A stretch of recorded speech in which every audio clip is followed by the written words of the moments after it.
दादा एकंदरीत आता जिल्हा परिषद आणि पंचायत समितीच्या निवडणुका जाहीर झालेल्या आहेत. कशा प्रकारे तुमचा प्रचार सुरू आहे? काय सांगाल त्याबाबत? या ठिकाणी आम्ही घरोघरी जाऊन प्रत्येक मतदारापर्यंत पोहोचण्याचा या ठिकाणी प्रयत्न करत आहोत.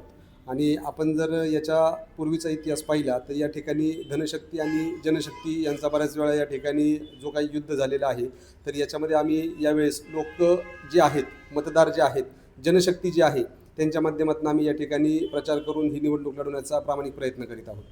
पण या ठिकाणी तुम्ही जी निवडणूक आता सामोरं जाता, या निवडणुकीमध्ये तुम्ही कोणते मुद्दे घेऊन निवडणूक लढवणार आहात?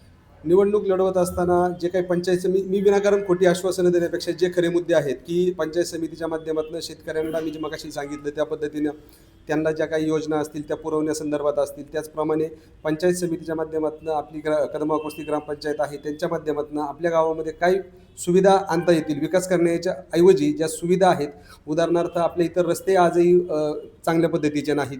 आपल्या इथं कचऱ्याचा जो प्रश्न आहे, आपल्या इथं जो पिण्याच्या पाण्याचा प्रश्न आहे, त्याचप्रमाणे इथं जो आपला वाहतुकीचा प्रश्न आहे, त्याचप्रमाणे आपल्या इथं महिलांचा जो त्यांना जे काही अत्याचार होणं आहे किंवा महिलांच्या सुरक्षितेचा जो प्रश्न आहे, त्या संदर्भात आम्हाला त्याच्यावर काय उपाययोजना करता येतील, पोलीस स्टेशनच्या माध्यमातून असेल, त्या गोष्टी करण्याचा आम्ही या ठिकाणी 100% प्रयत्न करू.